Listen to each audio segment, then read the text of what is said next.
did it again this week. The exact thing you swore to God you would never do again. And here is what should stop you cold. The greatest Christian who ever lived did the same thing, and he wrote it down. You know the one, the habit, the temper, the thought you keep returning to, the thing you confess on Sunday and do again by Tuesday, every time you mean it when you say never again, and every time you end up back there ashamed, wondering what is wrong with you that you cannot just stop. So hear this. You are not the first person to feel that way, not even close. Because in the middle of the book of Romans, the Apostle Paul says this, "The good that I want to do, I do not do, but the evil I do not want to do, that is what I keep doing." And then he cries out a sentence so raw it almost does not belong in the Bible, "O wretched man that I am, who will deliver me?" Now here is the first strange thing, the question that has divided people for 1700 years. Who is Paul talking about? Some read this and say that is a man who does not know God yet, Paul, before he was saved. But others read the very same words and say, no, that is Paul as a Christian, years into following Jesus, still fighting, still failing, and which one it is changes everything. It decides whether this chapter is a warning about your past or a mirror of your right now. Hold on to that question because we are going to answer it, and the answer is more uncomfortable and more freeing than you expect.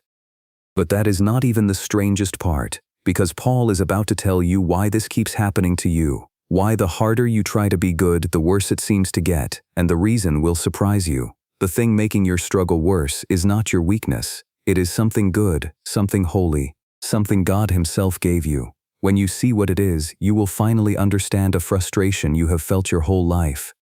And here is why I need you to stay to the very end. Because Paul does not leave you in that wretched place. That cry, "Who will deliver me?" is not the end of the story. It is a door, and on the other side of it is the single most comforting answer in all of Scripture. We are going to walk right up to that door together. So if you have ever felt like a hypocrite, if you have ever been afraid that you will never really change, if you are tired of losing the same fight over and over, then Romans 7 was written for you, by a man who lost it too. By the end, you are going to know whose voice is really crying out in this chapter, and you are going to realize it has your face. Let us start with the promise I made you, that the thing making your struggle worse is something good, because before Paul ever cries out, he explains why you keep losing, and the answer is not what you would guess. You would guess the problem is the rules, that if God just gave fewer commands, you would sin less. So Paul asks the question out loud, is the law sin? Is God's law the villain here? And his answer is immediate, God forbid. No, the law is not the problem. But then he says something that turns the whole thing on its head. I had not known sin but by the law, he says, for I had not known coveting, except the law had said, thou shalt not covet. Read that slowly. Paul says he would not have even recognized the sin in his own heart if the law had not pointed at it and named it. The law did not create the wanting. The law switched on the light and showed him the wanting was already there. And then it gets stranger, and this is the part that explains your whole life. Sin, taking occasion by the commandment, worked in me all kinds of coveting. Here is what Paul noticed about himself and what you have noticed about yourself 1,000 times without having words for it. The moment something is forbidden, you want it more. Think about it. Tell a child not to touch the wet paint, and suddenly the one thing in the world that child must touch is the wet paint. Put a sign on a door that says do not enter, and every person who walks by wants to know what is behind it. The prohibition itself wakes up the desire. It was sleeping, and the commandment poked it, and it opened its eyes. And listen to how Paul describes what that did to him, because the language is almost violent. I was alive without the law once, he says, but when the commandment came, sin revived, and I died. Sin took the good commandment, the one that said do not, and used it as a handle, a doorway, a way in. And the moment it had its way in, something in him that had been quiet woke up hungry. He calls it being deceived.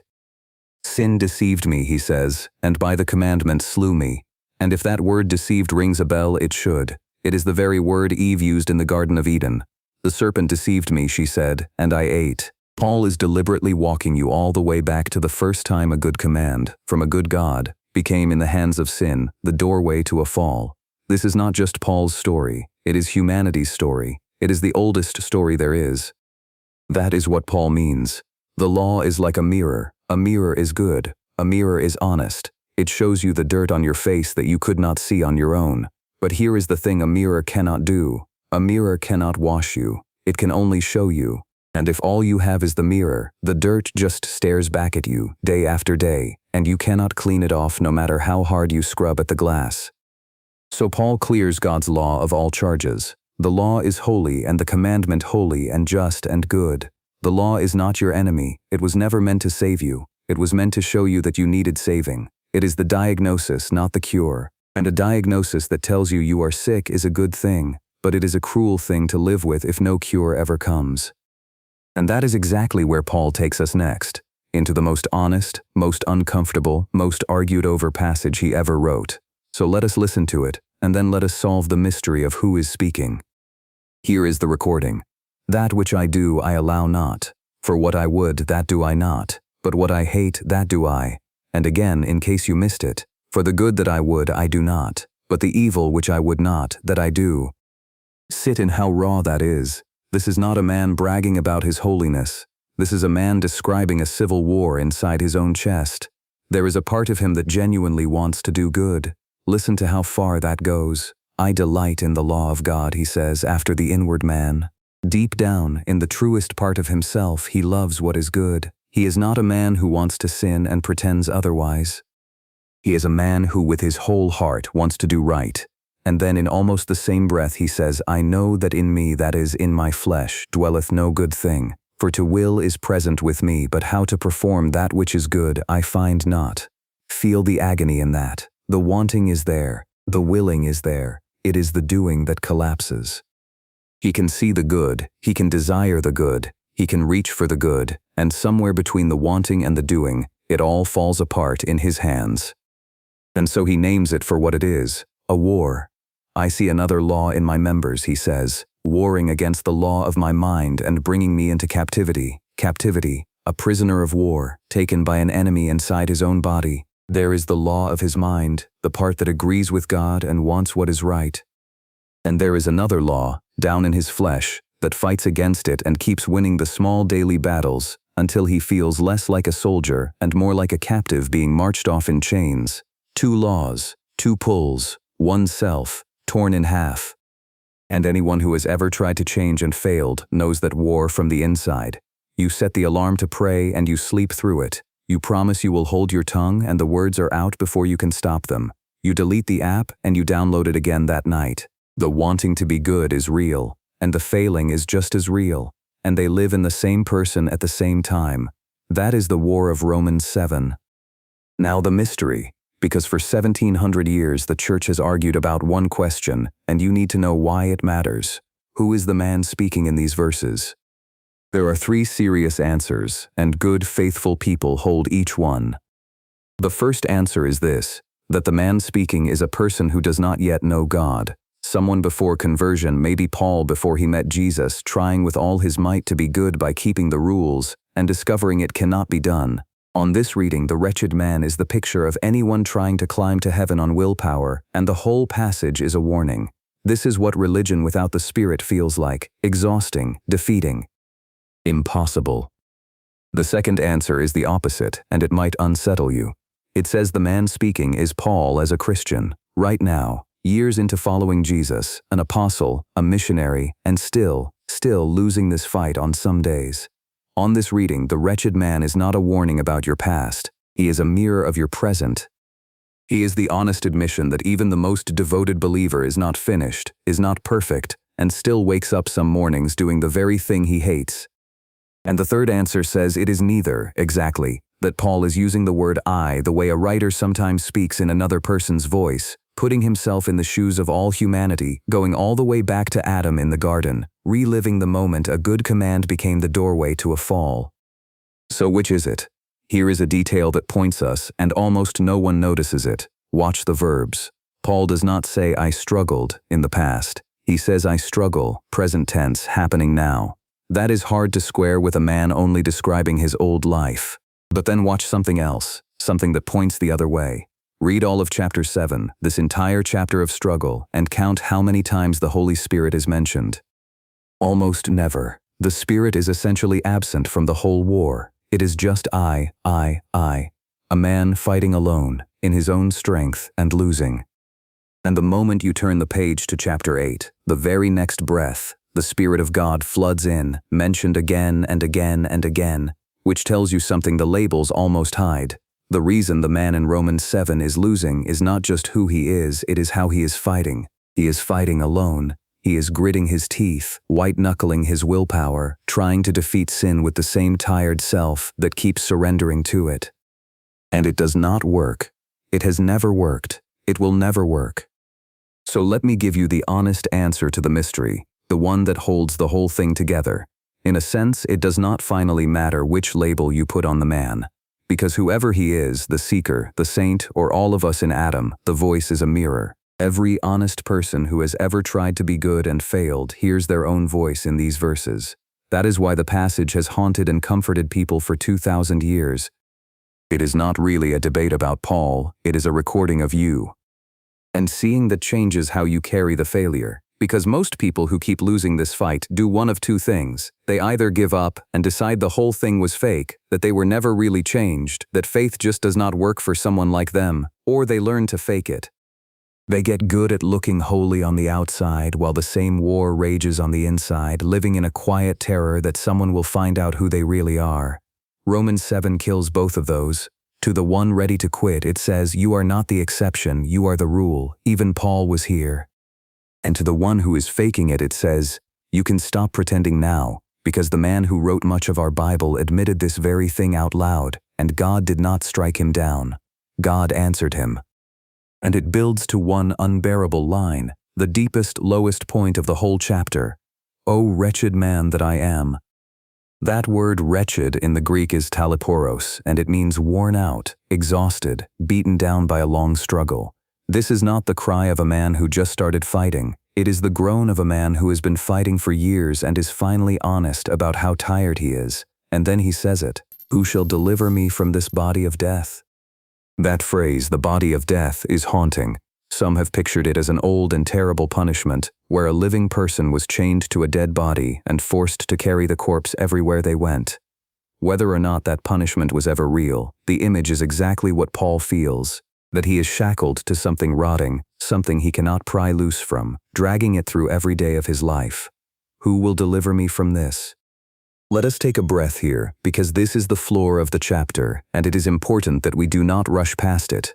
A man who loves God, a man who delights in what is good, and who after years of trying is so worn out by his own failure that he cries out for someone, anyone, to come and unchain him. If you have ever been there, you are in very good company. This is the Apostle Paul. If this is putting words to a struggle you have carried quietly for a long time, do something kind.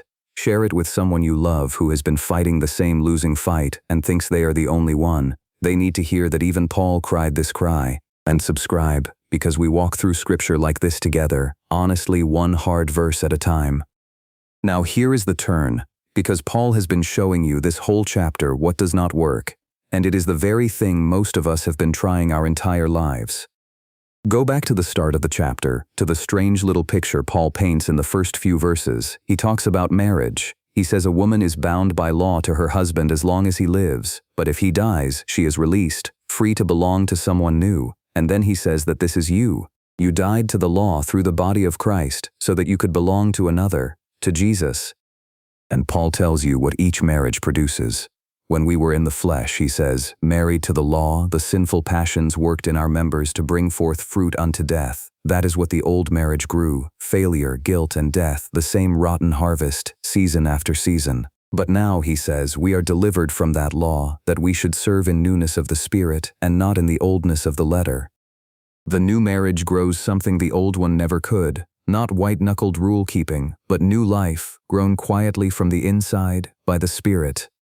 Do you see what he is saying? The reason you keep losing is that you have been married to the wrong thing.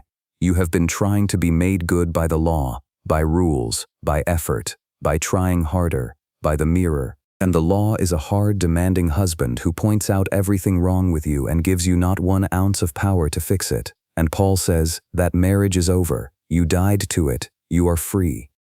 You were never meant to get clean by scrubbing at the mirror. You were meant to belong to a person who could actually wash you. And so the cry, "Who will deliver me?" finally gets its answer. And notice the answer is not a what. It is not a better method, a stricter rule, a new technique, a self-improvement plan. The answer is a who. I thank God through Jesus Christ our Lord. The deliverer is a person. The chains do not come off because you finally tried hard enough. They come off because someone walked into the prison and unlocked them. The war of Romans 7 is not won by fighting harder. It is won by being rescued. And that is the difference between Romans 7 and every plan you have ever made to fix yourself. Every one of them started with the same word, I will try harder, I will do better, I will finally beat this thing. And Romans 7 is the chapter that lovingly tells you that the word I is exactly why you keep losing. The whole passage is drowning in it. I, a man fighting alone, in his own strength, going under. And the rescue comes the moment a different name walks into the room.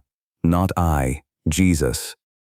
And that is the door, that cry, who will deliver me, and that answer, Jesus Christ our Lord. They open straight into the first words of the next chapter, and those words are the most comforting sentence in all of Scripture. There is therefore now no condemnation to them which are in Christ Jesus. The man who was wretched in chapter 7 is told one breath later that there is no condemnation waiting for him. The war is still real, he will still fight tomorrow. But the verdict over him has already changed. He is not condemned. He is not abandoned in his struggle. He has been delivered. Not from the fight, not yet, but from the guilt, and from the aloneness, and from the lie that he had to win it by himself. So let us answer the question we started with. Whose voice is crying out in Romans 7? It does not matter what label the scholars settle on, because here is the truth underneath all three answers. The voice is yours. The thing you did again this week. The fight you are tired of losing, the secret you have confessed 100 times. Romans 7 is the chapter that finally says it out loud and tells you that you are not a hypocrite and you are not uniquely broken. You are a person at war, like every honest person who ever loved God. The wretched man has your face, but your face is not where the story ends, because the same Paul who screamed who will deliver me had already found the answer, and it was not a better version of himself, it was Jesus. And the rescue does not begin with you finally getting it right.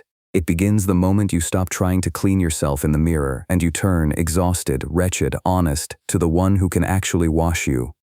So this week, when you lose the fight again, and you might, do not let it tell you that you were never really saved, or that God has finally given up on you. Let Romans 7 remind you that the war is normal, that even Paul fought it, and that the cry who will deliver me already has a name attached to it. And then walk through the door he opened, into the chapter where there is no condemnation left for you at all. If this gave words to something you have carried alone, share it with one person who needs to know they are not the only one losing this fight. And if you want to walk through that door with us, into Romans 8, and the answer to the wretched man's cry, subscribe, and stay. That is exactly where we are going next. And may the God who sent his Son to unchain you give you the grace this week to stop scrubbing at the mirror, and to turn instead to the one whose hands were always strong enough to make you clean.